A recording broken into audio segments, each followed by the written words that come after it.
세상 역사를 주관하시며 우리 죄 많은 인생들을 사랑으로 인도해 주시는 저희들의 아버지 하나님, 안식일을 주시니 감사합니다.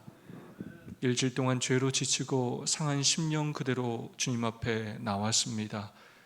약속하신 성령 하나님을 보내주시고 저희 마음 가운데 역사하여 주시옵소서. 온전한 회복을 경험하는 이 안식일 될 수 있도록 함께하여 주시옵소서. 부족한 소자를 통하여 주님 말씀하여 주시고 그 말씀이 저희 심령 깊은 곳에 새겨지게 하여 주시옵소서. 은혜와 감동을 체험하는, 그리고 하나님을 경험하는 이 한 시간 될 수 있도록 역사하여 주시옵기를 예수님 이름으로 간절히 기원하옵나이다. 아멘.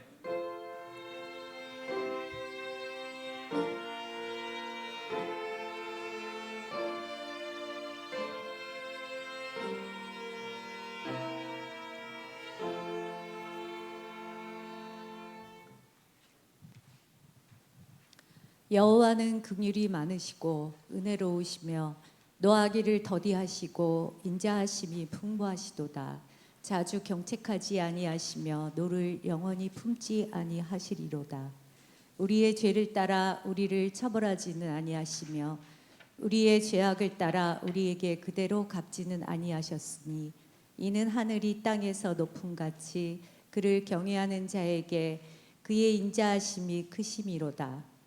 동이 서에서 먼 것 같이 우리의 죄가를 우리에게서 멀리 옮기셨으며 아버지가 자식을 긍휼히 여김같이 여호와께서는 자기를 경외하는 자를 긍휼히 여기시나니 이는 그가 우리의 체질을 아시며 우리가 단지 먼지뿐임을 기억하심이로다. 여호와께서 말씀하시되 오라 우리가 서로 변론하자. 저희의 죄가 주홍 같을지라도 눈과 같이 희어질 것이요 진홍같이 붉을지라도 양털같이 희게 되리라. 내가 네 허물을 빽빽한 구름같이 네 죄를 안개같이 없이 하였으니 너는 내게로 돌아오라. 내가 너를 구속하였음이니라. 아멘.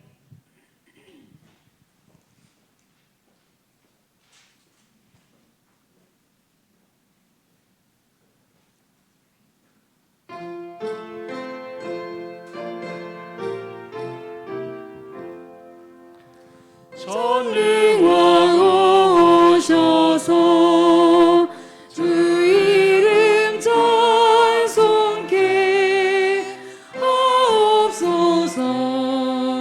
영광의 아버지 승리로 오셔서 우리를 다스려 주옵소서.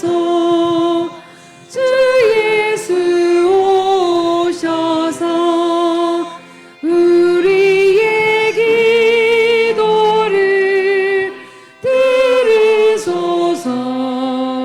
택하신 백성을 복 많이 주시고 그 마음 거룩게 하옵소서.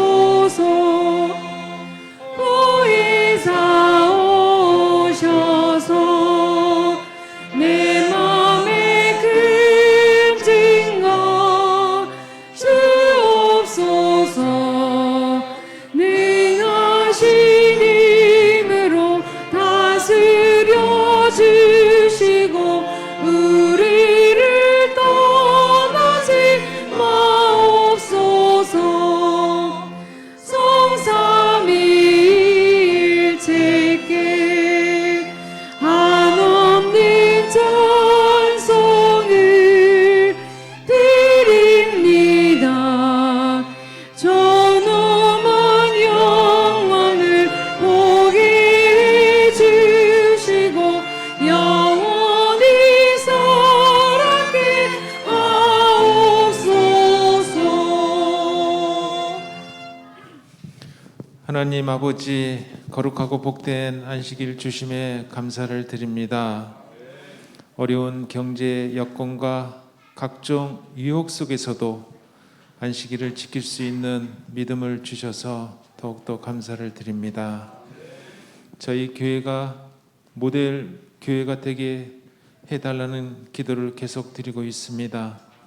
또한 120명의 성도와 일할 일꾼을 보내달라는 기도를 드리오니 우리 새천사 교회를 하나님께서 긍휼히 여겨주셔서 우리의 기도 제목에 대해 응답하여 주시옵소서.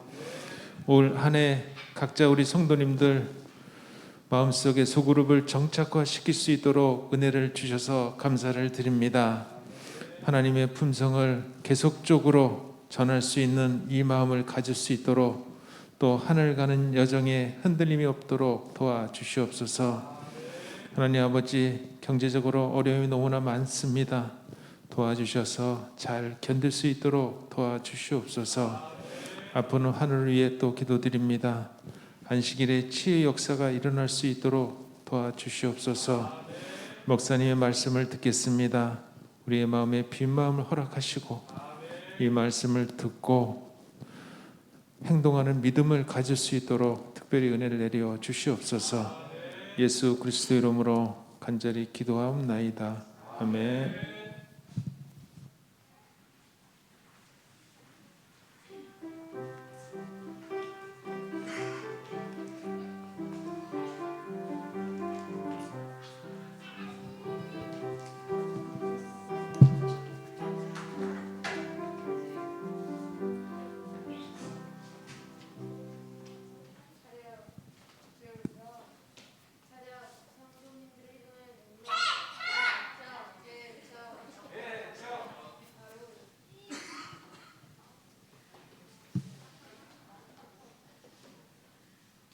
네, 여러분 안녕하세요.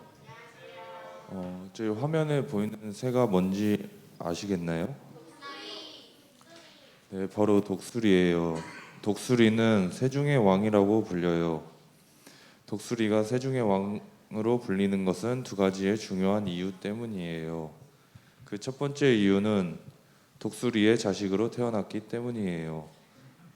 할미새나 참새는 아무리 독수리를 흉내내어도 독수리가 될 수는 없어요. 그리고 두 번째 이유는 독수리가 받는 강한 훈련 때문이에요. 아무리 매서운 독수리라도 편한 세상에서 인꼬새처럼 자란다면 결코 독수리의 명성을 지닐 수가 없어요. 독수리는 둥지를 주로 바닷가 높은 벼랑에 짓는다고 해요. 물론 맹수나 독사의 손에서 새끼를 보호하려는 의도도 있지만 더 큰 이유는 자기 새끼를 새중의 왕으로 훈련시키기 위해서랍니다. 일단 새끼가 부화하면 깃털이 나기도 전에, 즉 날개나 다리 근육에 힘이 생기기 전부터 훈련을 시작한답니다. 그 훈련하는 모습을 살펴보면 성경에 기록된 대로 우선 새끼가 누운 포근한 보금자리를 어지럽게 하는 것에서부터 새중의 왕이 되는 훈련이 시작돼요. 그동안의 의지가 되던 벼랑 바위 틈의 둥지마저 어미 독수리가 다 헐어내버리면 새끼 독수리는 온몸을 불편하게 만드는 바위 틈에 의지하여 비바람과 추위와 싸우며 고통을 견뎌내야 합니다.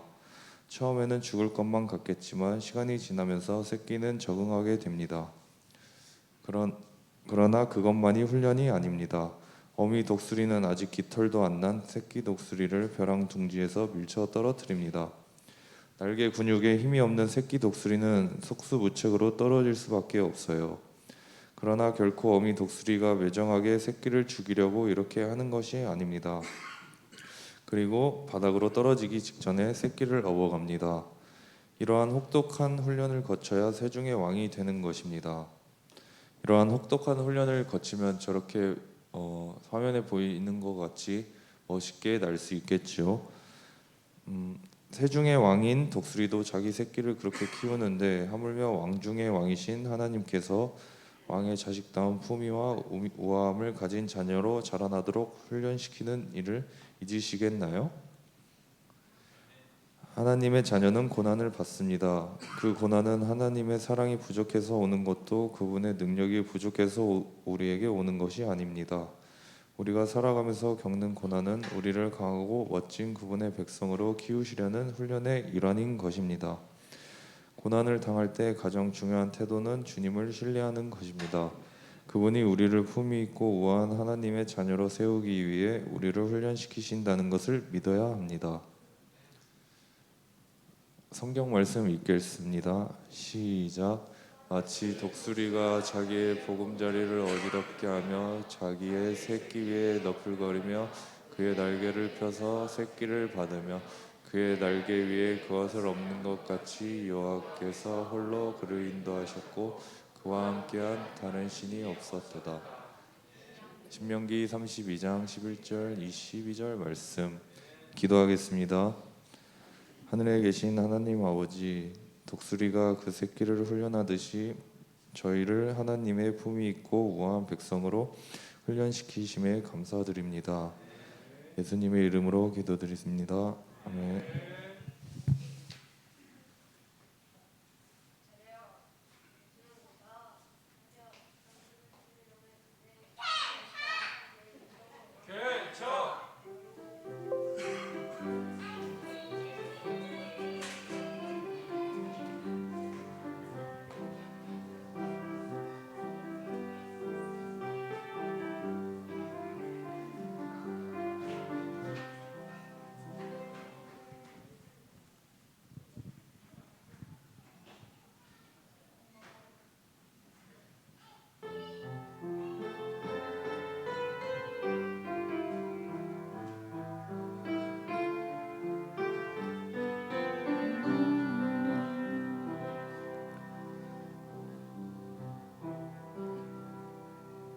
여호와 우리 주여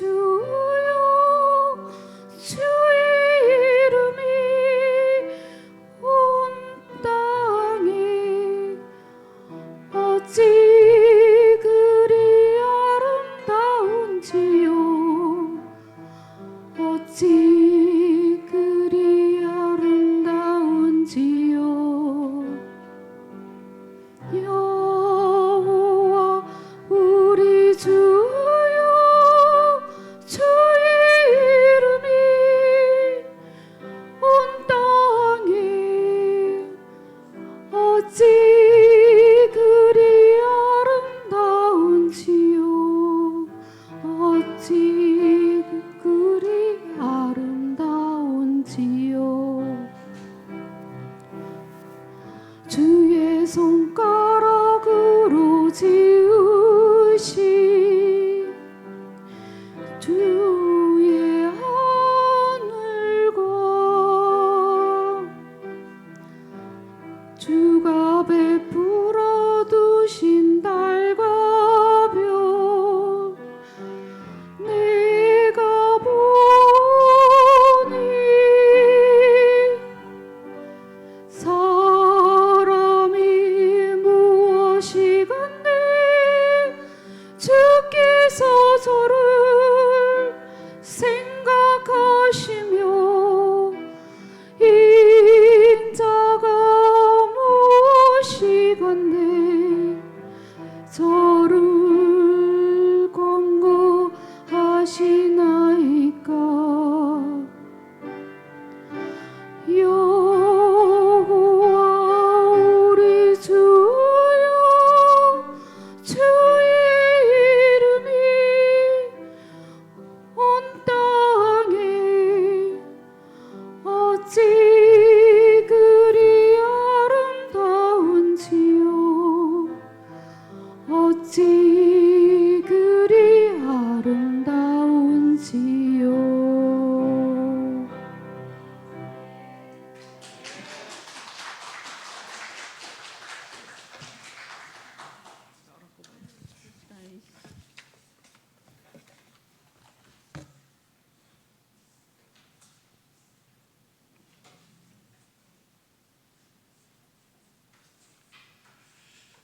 귀한 찬양으로 하나님께 영광을 돌려주신 정복희 집사님 진심으로 감사를 드립니다.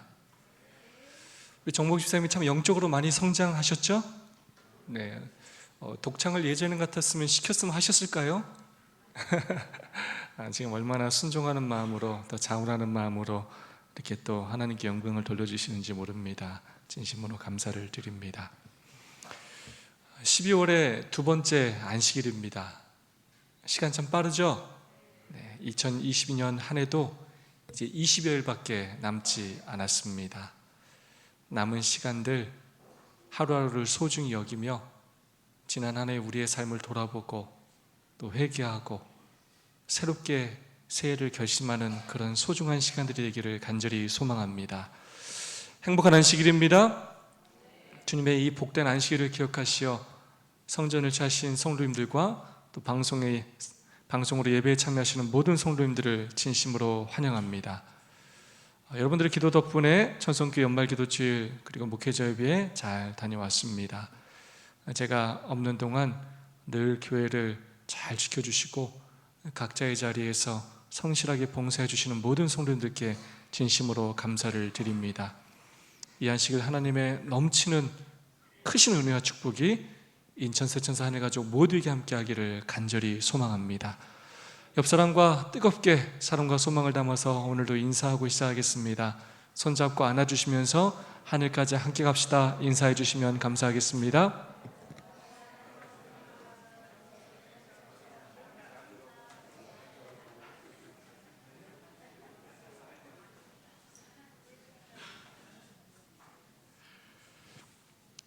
문제로 한번 시작해 볼까요? 여러분, 자녀를, 아내를 잃으면 여러분 호랍이라고 부르죠? 남편을 잃으면 뭐라고 부릅니까? 과부 또는 미망인이라고 부릅니다. 부모를 잃으면 뭐라고 부르죠? 고아라고 부릅니다. 여러분, 그렇다면 자식을 잃으면 무엇이라고 부를까요? 혹시 아시는 분 계십니까?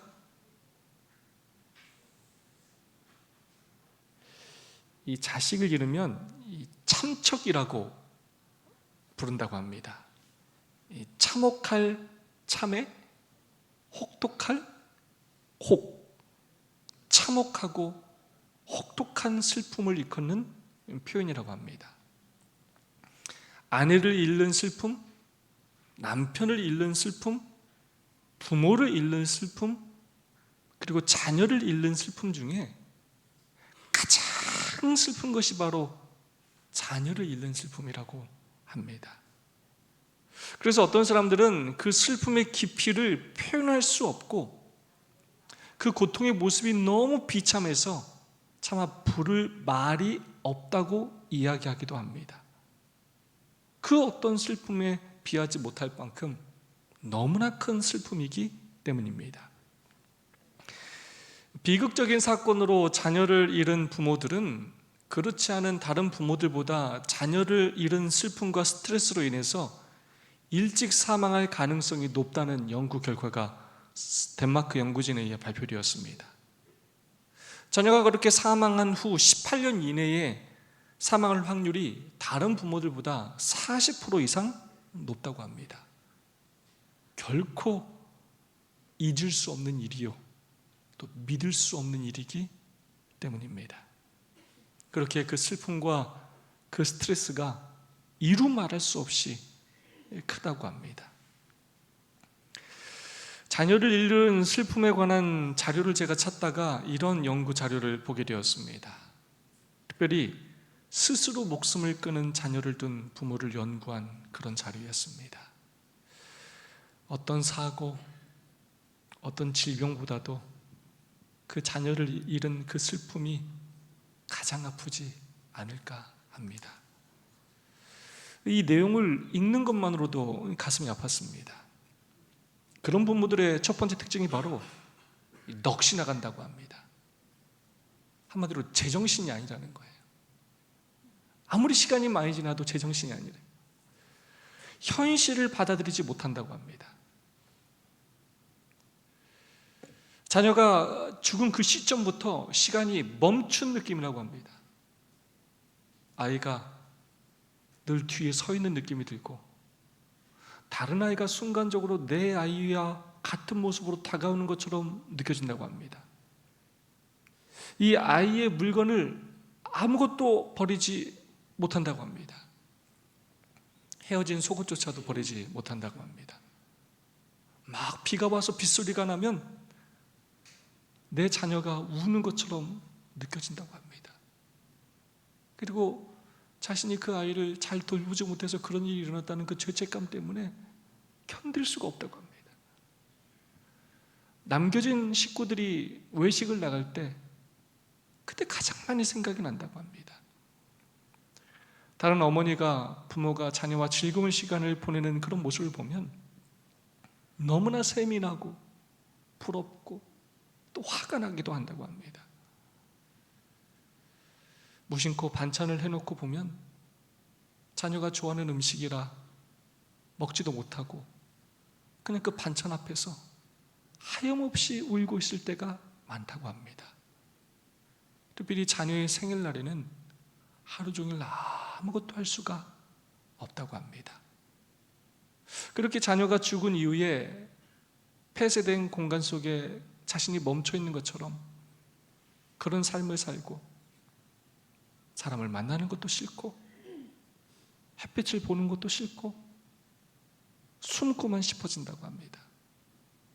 아는 사람 만나는 것도 무섭고 슈퍼마켓 가는 것조차도 할 수가 없어진다고 합니다. 그러면서 점점 폐인이 되어 간다는 것입니다. 고 이어령 초대 문화부 장관의 유구 시집인 헌팅턴 비치에 가면 내가 있을까라는 그러한 책이 있습니다. 이 책은 위암으로 먼저 세상을 떠난 자신의 딸 이민아 목사를 향한 그리움을 담은 그런 시입니다. 많은 시가 있지만 내 생각이라는 시를 소개해 드립니다. 내 생각. 눈 비비며 일어나 칫솔질을 하다가 신발을 신으며 고개를 들다가 창밖을 보다가 말을 하다가 웃다가 기침을 하다가 내 생각이 난다. 해일처럼 밀려온다. 그 높은 파도가 잠잠해질 때까지 나는 운다.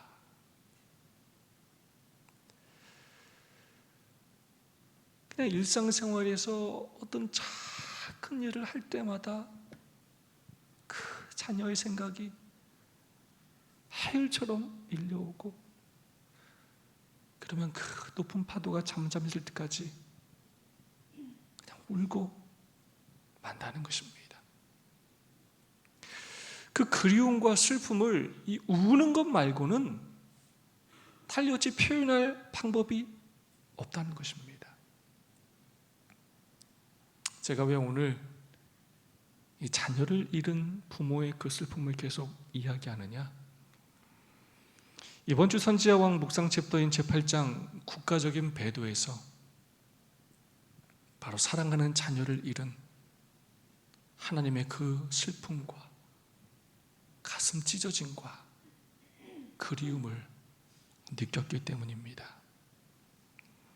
스스로 하나님을 떠난 그 자녀들이 너무나 보고 싶어서, 너무나 그리워서 하염없이 울고 계시는 그 하나님의 모습을 보았기 때문입니다.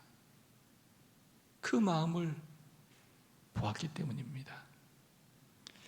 이번 주 선지자 왕을 묵상하면서 제가 가장 은혜 받은 구절입니다. 116페이지의 말씀입니다. 이스라엘은 자원하여 여호와를 떠나갔으나 주님께서는 그들을 불쌍히 여기셨으며 여전히 죄에 빠진 그들을 그리워하사 당신의 선지자 중 가장 능력 있는 선지자 하나를 그들에게 보내실 것이었다. 이스라엘은 자원하여, 누가 등 떠민 것이 아니에요. 어쩔 수 없는 환경이었던 것이 아닙니다. 자원하여 스스로 거듭거듭 여호와를 떠나갔으나, 마치 사랑하는 자녀가 스스로 부모를 저버리고 생명을 저버리는 것처럼 그렇게 이스라엘은 자원하여 스스로 여호와를 떠나갔습니다. 주님께서는 그달을 불쌍히 여기셨으며. 이 한글 번역으로는 이렇게 기록되어 있지만 영문에는 어떤 단어가 포함되어 있느냐? 영어에는 yet the Lord, yet이라는 단어가 포함되어 있어요. yet이라는 단어는 그렇지만, 그런데도 이렇게 표현할 수가 있겠습니다. 이스라엘은 자원하여 여호와를 떠나갔으나, 그렇지만, 그런데도, 그럼에도 불구하고 우리 주님께서는 그들을 불쌍히 여기셨으며. 여러분이 얼마나 감동입니까? 제가 가장 은혜 받은 구절은, 그 표현은 바로 그 다음 구절이에요. 여전히 죄에 빠진 그들을 그리워하사. 저는 이 구절이 너무나 좋아요. 그들을 바라보시며 어찌할 수 없는 슬픔으로 눈물을 흘리시는 그 하나님의 모습을 보게 됩니다. 저는 이 두 단어가 너무나 좋아요. 여전히 그리워하사. 여러분, 하나님께서 누구를 그리워하신다고요? 하나님께서 누구를 그리워하신다고요? 여전히 변함없이 한결같이 스스로 하나님을 저버린 그 죄에 빠진 그 자식들을, 하나님을 외면한 그 못된 자식들을 여전히 한결같이 그리워하신다는 것입니다. 이 말씀을 통해 우리 하나님의 그 무한하신 사랑과 은혜를 깨닫게 됩니다. 또한 그런 자식을 바라보시며 그분께서 느끼실 그 슬픔과 그 찢어지는 아픔을 깨닫게 됩니다.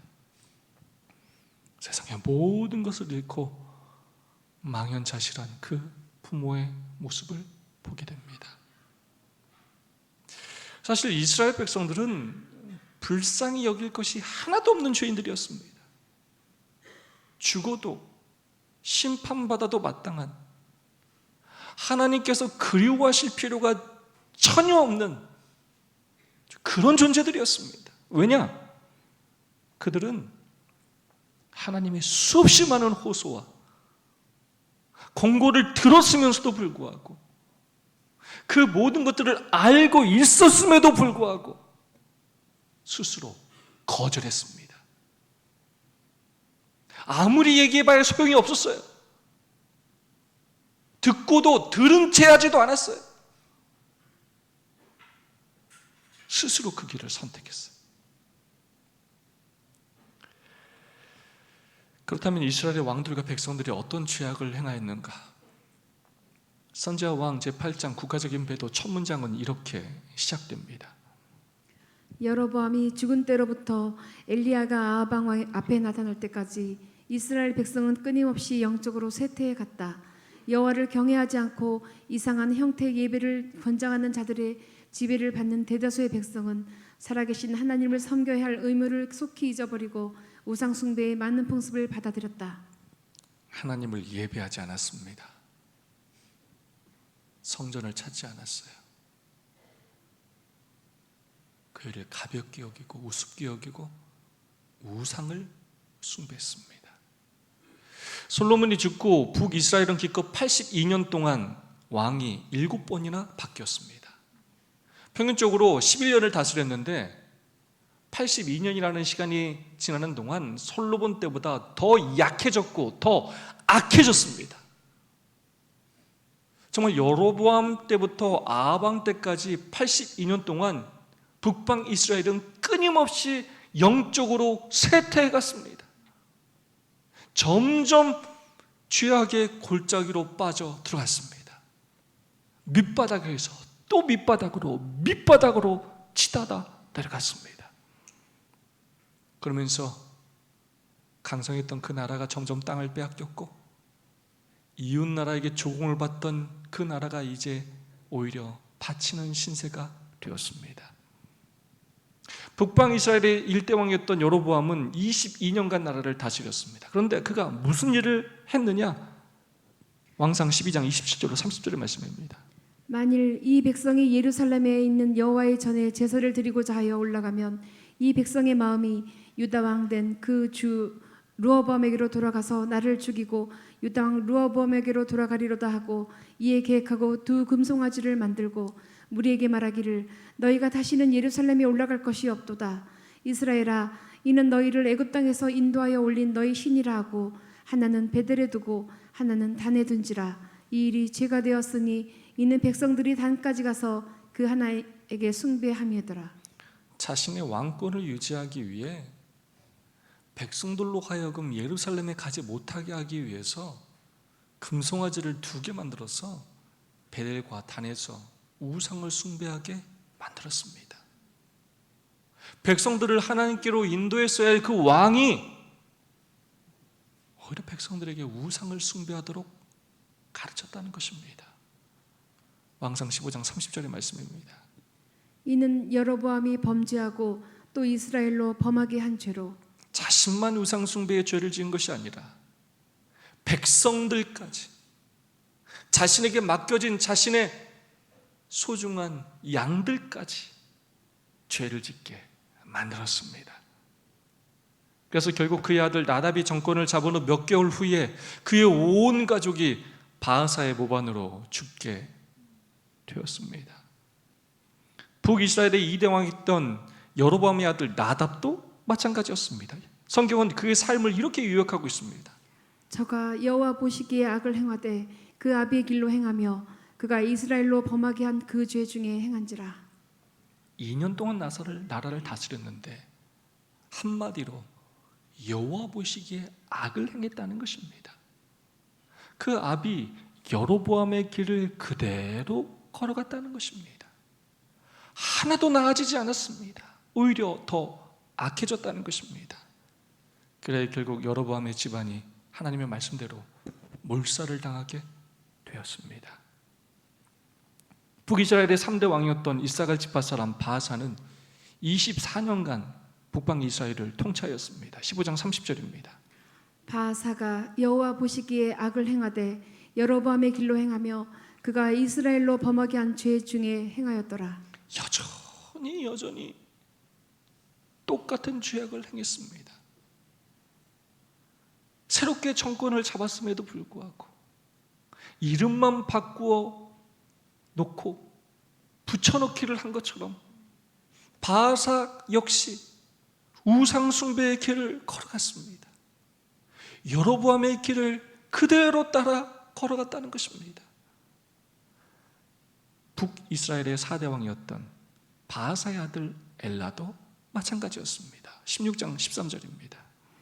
바하사의 모든 죄와 그 아들 엘라의 죄를 인함이라. 저희가 범죄하고 또 이스라엘로 범죄케 하여 그 헛된 것으로 이스라엘 하나님 여호와의 노를 격발하였더라. 엘라의 통치 2년째 시므리의 반란으로 이번에도 그의 집안이 몰살을 당하게 되었습니다. 북이스라엘의 5대 왕이었던 시므리는 반역 후 7일 동안만 왕자에 있다 곧 물러나게 되었습니다. 그리고 그 다음 왕이 그 유명한 아합의 아버지인 오므리 왕입니다. 이스라엘의 제6대 왕으로 총 12년간 나라를 다스렸습니다. 그 행적을 성경은 이렇게 기록하고 있습니다. 오므리가 여호와 보시기에 악을 행하되 그 전에 모든 사람보다 더욱 악을 행하여 느밧의 아들 여로보암의 모든 길로 행하며 그가 이스라엘로 죄를 범하게 한 죄 그 죄 중에 행하여 그 헛된 것으로 이스라엘 하나님 여호와의 노를 격발케 하였더라. 지금까지의 왕들도 계속해서 악을 행했는데 이 오므리는 그 전에 모든 왕들보다 더욱더 악을 행했다는 것입니다. 지금까지 왕들 중에 최고였다는 것입니다. 그런데 그의 아들 아합은 그의 아버지 오므리를 더 뛰어넘는 사람이었습니다. 왕상 16장 30절로 31절의 말씀입니다. 오므리의 아들 아합이 그 전에 모든 사람보다 여호와 보시기에 악을 더욱 행하여 느밧의 아들 여로보암의 죄를 따라 행하는 것을 오히려 가볍게 여기며 시돈 사람의 왕 에바일의 딸 이사벨로 아내를 삼고 바알을 섬겨 숭배하고. 아합의 죄는 그의 아버지의 죄보다도 훨씬 컸습니다. 여로보암의 죄를 따라 행하는 것을 오히려 이걸 가볍게 여기고 더 강한 죄를 담대하게 짓기 시작했습니다. 차원이 달랐어요.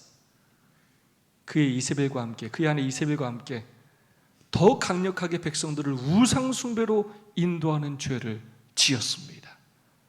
선지자 왕 114페이지의 말씀입니다.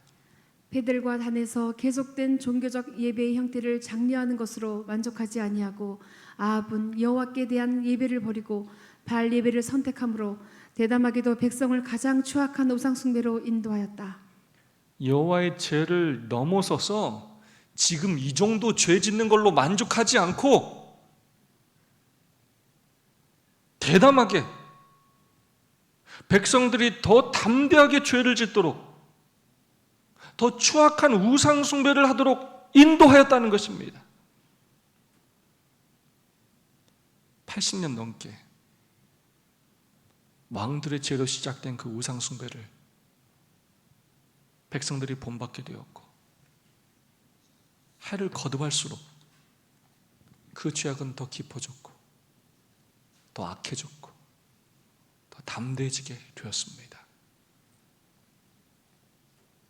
그리고 아합 왕 때는 정말로 그 죄악이 극에 달하게 되었습니다. 그때 북방 이스라엘의 영적인 상태를 묘사한 선지자 왕의 몇 가지 표현을 살펴보겠습니다.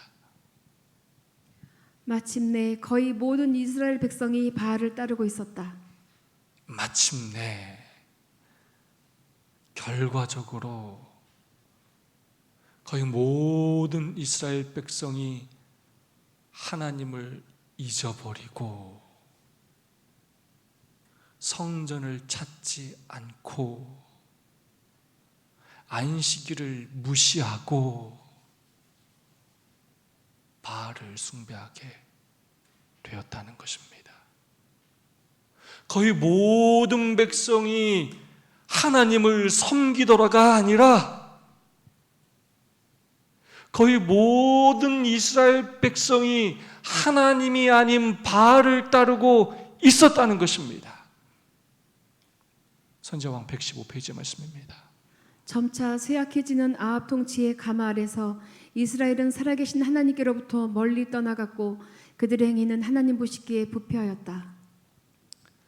어떻게든 하나님은 그들 가까이에 계시기 위하여 끊임없이 그들에게 다가섰지만 이스라엘 백성들은 하나님이 다가오면 다가올수록 더 하나님으로부터 멀리 가버렸고 그래야 그들이 하는 모든 행위는 하나님께서 보시기에 부패하였다는 것입니다.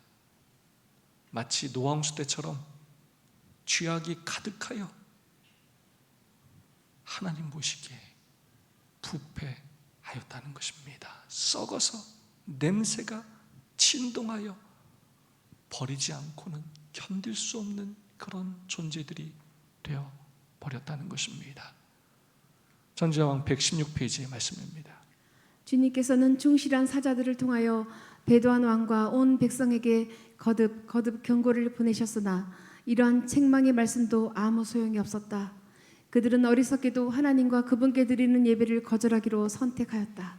하나님께서 얼마나 많은 노력을 하셨는지 모릅니다. 선지자를 보내셔서 끊임없이 경고의 기별을 전하였습니다. 거듭 경고하셨습니다. 그럼에도 불구하고 너무나 오랜 시간 지속된 그 우상 숭배를 통하여 하나님의 예배를 경히 여긴 그 태도 때문에 그들은 여전히 우상 숭배를 선택하였습니다. 하나님께로 돌아오지 않았습니다. 선지자왕 115페이지의 말씀입니다. 배도의 어두운 그림자가 온 땅을 덮었다. 그리하여 이 배도의 그림자가 북방 이스라엘 온 땅을 뒤덮었습니다. 제목처럼 말 그대로 국가적인 배도였습니다. 한두 사람의 배도가 아닙니다. 왕과 모든 백성들 국가적인 배도였습니다. 이 배도라는 말이 영어로 apostasy라는 말인데 아포라는 단어와 스테이시스라는 이 두 나가 합쳐진 단어입니다. 배도라는 말 자체에 이 아포스테시가 배교, 배신, 변절이라는 뜻을 가지고 있습니다. 이 아포라는 말은 멀리 가버리다라는 뜻이고 스테이시스는 서 있다라는 뜻입니다. 바로 하나님을 떠나 멀리 가 서 있었다라는 것입니다. 하나님의 사랑과 은혜를 저버리고 헛된 우상을 숭배하기 위해 저 멀리 가서 서 있었다는 것입니다. 하나님의 성전을 멀리하고 예배를 멀리하고 저 멀리 가서 있었다는 것입니다. 하나님이 자신의 삶과 아무런 상관없는 존재인 것처럼 그냥 저 멀리 가서 서 있었다는 것입니다. 하나님을 배신한 것입니다. 하나님과의 그 약속을 어기고 변절한 것입니다. 선지자왕 116페이지 말씀입니다. 하늘이 주시는 모든 것 곧 흐르는 시내와 흘러가는 샘물과 고요히 내리는 이슬과 땅을 신선하게 하고 들의 풍부한 수확을 가져오게 하는 소낙비 등을 온갖 좋고 완전한 선물을 주시는 하나님의 은혜로 돌리지 아니하고 바알과 아스타롯의 은혜로 돌렸다. 누가 물을 주시는지, 누가 들의 풍성한 수확을 주시는지, 누가 비를 주시는지 알지도 못하고, 누가 재물을 얻을 능력을 주셨는지, 누가 오늘도 우리를 살게 하셨는지 알지도 못하고 그 하나님의 은혜는 잃어버리고 하나님께 감사하지 않고 하나님을 예배하지 않고 성전을 저버리고 오히려 헛된 우상인 바알과 아스타롯의 은혜로 돌렸다는 것입니다. 돈과 쾌락의 노예가 되어 그렇게 살았다는 것입니다. 116페이지의 말씀입니다. 슬프다. 어찌하여 이스라엘의 왕 영광이 떠나가는고. 하나님의 택하신 백성이 이처럼 깊이 배도한 적이 전에는 결코 없었다.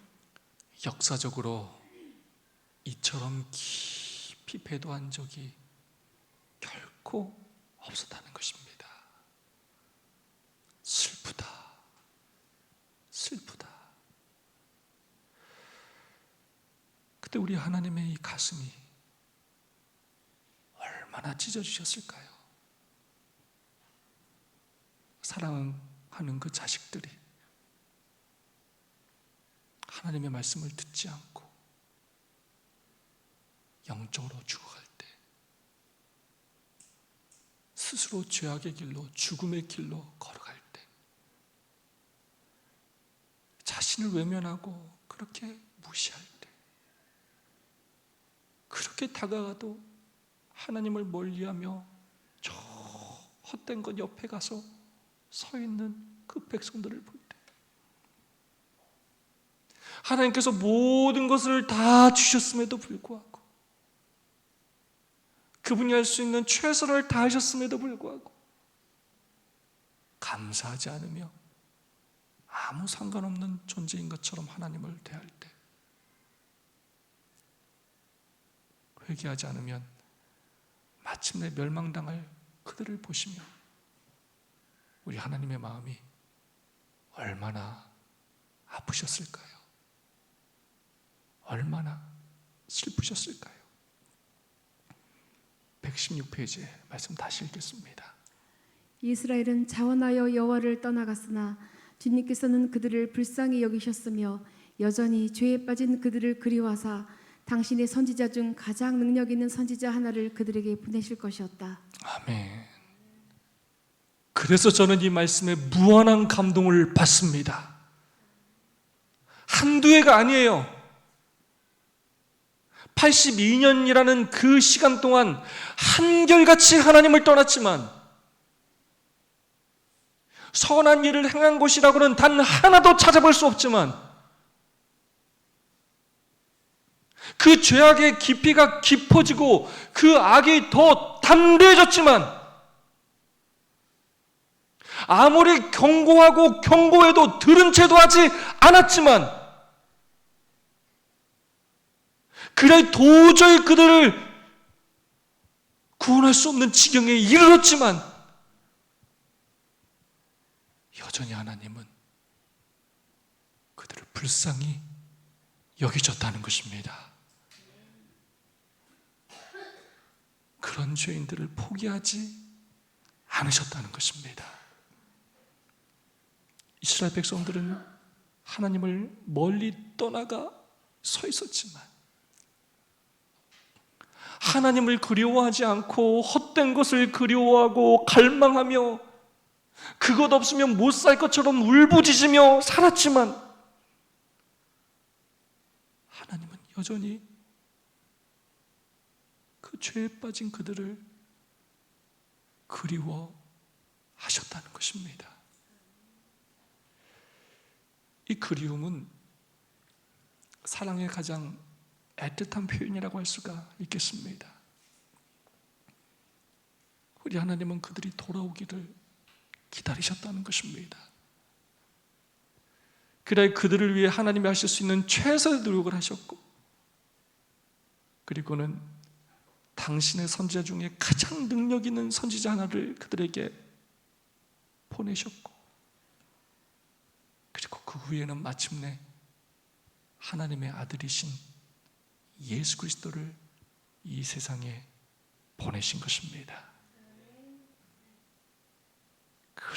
그렇게 거듭 경고하고 호소해도 들은 채 하지도 않고 여전히 자기의 고집대로 자기의 계획대로 헛된 것을 의지하며 살아가는 여전히 죄악 가운데 살아가는 그러면서도 내가 죄인인지도 모르고 살아가는 우리지만 여전히 하나님께서 우리를 사랑하시고 여전히 우리를 그리워하신다는 것입니다. 여전히 우리의 손을 잡아주시고 우리를 안아주시고 우리를 위로해 주시기를 원하신다는 것입니다. 우리의 그 눈물을 닦아주시고 우리의 새 힘을 주시기를 원하신다는 것입니다. 우리를 축복하기를 원하신다는 것입니다. 여전히 죄에 빠진 그들을 그리워하사 이런 뉴스 기사를 본 적이 있습니다. 2011년 동일본 대지진으로 아내를 잃은 남편은 아내의 흔적을 찾아 매주 바다로 뛰어든다. 60이 넘은 나이에 힘에 붙일 법도 한데 한 주도 걸으는 법이 없다. 일본에 사는 다카마스 야스오 씨의 이야기입니다. 대지진이 있던 날 다카마스 아내 유코는 은행에서 근무하다 쓰나미에 휩쓸렸다. 얼마 후 은행 근처에서 발견된 휴대전화에는 실종 직전 아내가 남편에게 쓴 마지막 문자 메시지가 남아있었다. 3월 11일 오후 3시 25분 옥상 바로 아래까지 차오른 물을 보며 아내는 괜찮아? 집에 가고 싶다는 문자를 전송하고 쓰나미와 함께 사라졌다. 남편은 가슴이 미어졌다. 다카마스는 아내 휴대전화 전원을 켰는데 나에게 미처 도착하지 않은 마지막 문자 메시지가 남아있었다. 얼마나 무서웠겠는가, 얼마나 집에 오고 싶었겠냐며 말을 잇지 못했다. 남편은 어떻게든 아내를 집으로 데려오기로 했다. 스쿠버 다이빙을 배워 직접 바닷속을 뒤졌다. 2014년 4월 자격증 취득 후 현재까지 일주일에 최소 한 번씩 470여 차례 바다로 뛰어들었다. 수심 40m 빛이 닿지 않는 깊은 바닷속까지 들어가 아내를 찾아 헤맸다. 다카마스는 바다에 몸을 담그면 마치 아내를 만날 수 있을 것 같다고 설명했다. 그러면서 아내의 시신이라도 찾아 좋아하는 침대에서 재우고 편안히 묻어주고 싶다고 말했다. 작은 유류품 하나조차 발견하지 못했지만 남편은 수색을 포기할 생각이 없다. 다카마스는 온화한 미소를 짓고 있는 영정 속 아내를 바라보며 몇 년이 걸리더라도 아내를 찾을 때까지 잠수를 계속할 것이라고 다짐했다. 찾을 수 있을지 없을지 모르겠지만 아내를 꼭 집으로 데려오고 싶다. 내 체력이 다해 잠수할 수 없는 날이 오면 그때가 끝인지도 모르겠다. 하지만 그 순간이 오기 전까지 아내를 찾는 일을 멈추지 않을 것이라고 말했다. 너무나 가슴 아프고 안타까운, 그러면서도 감동적인 사랑의 이야기입니다. 아내를 향한 그 사랑과 그리움이 그대로 전해지는 이야기입니다. 저는 이 기사를 읽으면서 우리 예수님의 모습이 떠올랐습니다. 여전히 죄에 빠진 그들을 그리워하사 우리를 구원하시기 위해 깊은 죄악의 바다 같은 이 지구에 오셔서 멸시와 천대, 고난을 받으시면서도 한순간도 우리를 포기하지 않으시며 우리를 그리워하시며 우리에게 찾아오시어 우리를 구원하시기 위해 눈물 흘리시며 노심초사하시는 예수님의 모습이 떠올랐습니다. 어떻게든 우리를 하늘에 데려가시기 위해 끊임없이 수고하시며 눈물과 피와 땀을 흘리시며 기도하시며 은혜를 베풀어 주시는 예수님의 모습이 떠올랐습니다. 여전히 죄에 빠진 그들을 그리워하사 우리가 그 사랑을 조금이라도 더 깨닫게 되기를 간절히 소망합니다.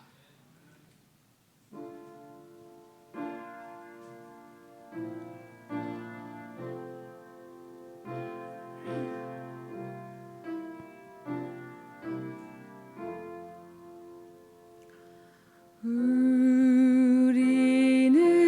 주님을 늘 멀리하나 내 주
풍성한 복 받으라.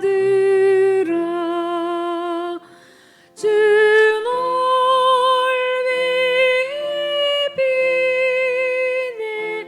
주 널 위해 비네. 주 널 위해 비네. 널 위해 비네.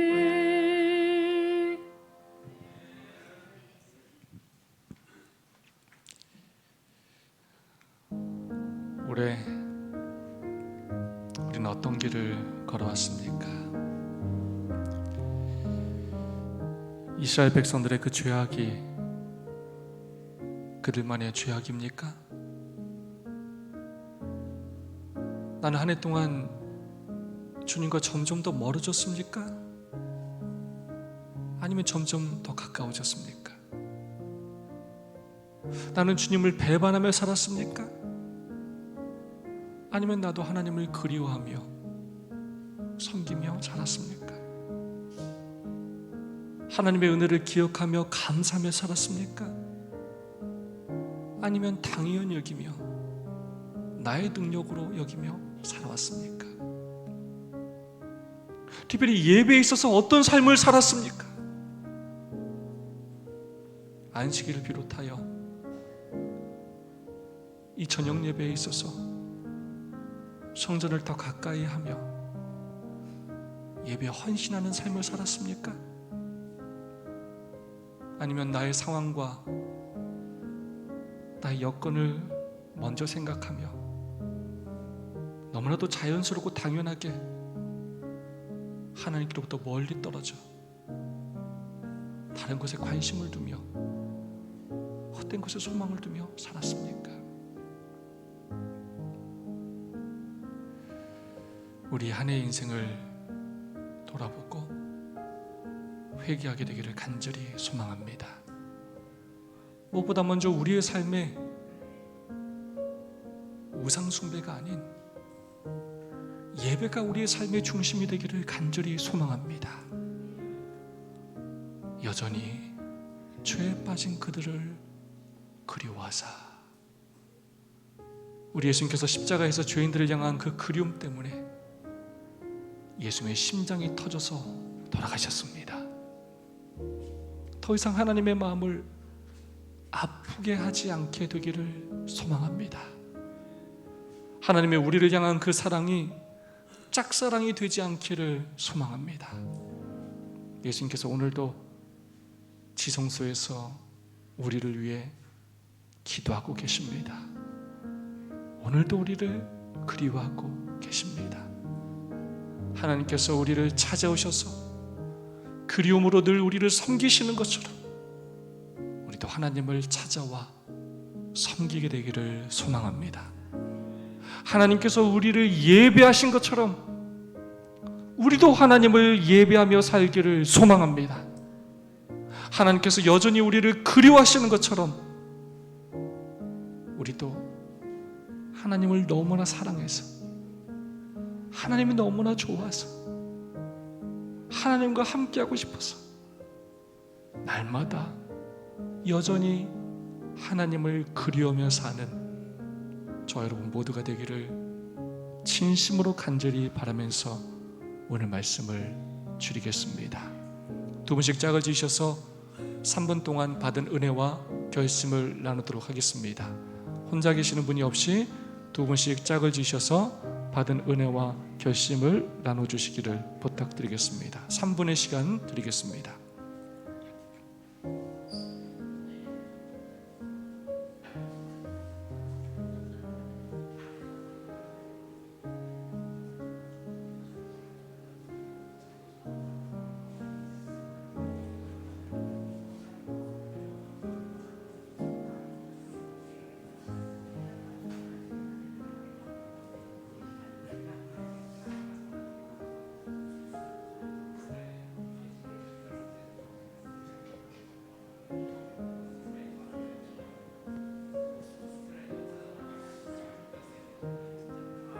그렇게 그 이세벨이가 그 잘못된 그 부인을 잘못 데려고 우상 숭배에 심했지만 그 이스라엘 역사가 아니라 저도 마찬가지로 개인적으로 참 교회 다시 산성된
오늘은 모든 성도를 대표해서 정지혁 성도님이 받은 은혜와 결심까지 그렇게 나누어 주시겠습니다.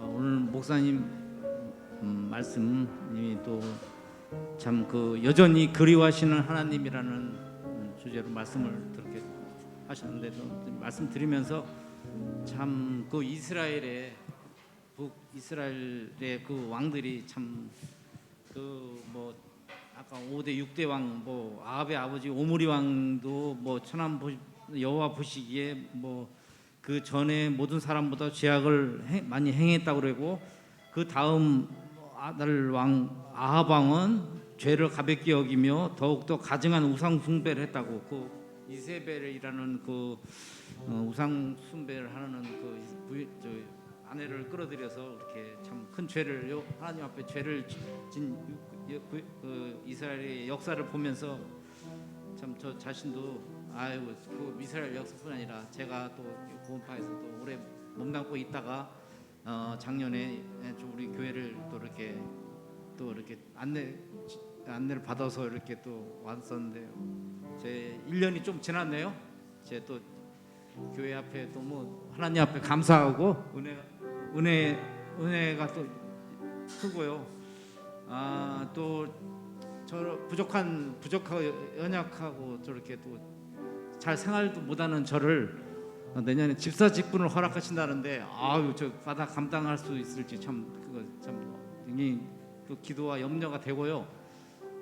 저 또 저희 가족들을 또 저희 집사람과 아들 며느리 또 손자까지 있는데 그들을 하나님의 진리의 길로 인도해야겠다는 그 생각에서 더욱더 올해보다는 내년이 더욱더 하나님 앞에 더 간절히 기도하고 헌신하는 마음으로 생활하겠다는 생각이 들어서 말씀드렸습니다. 감사합니다.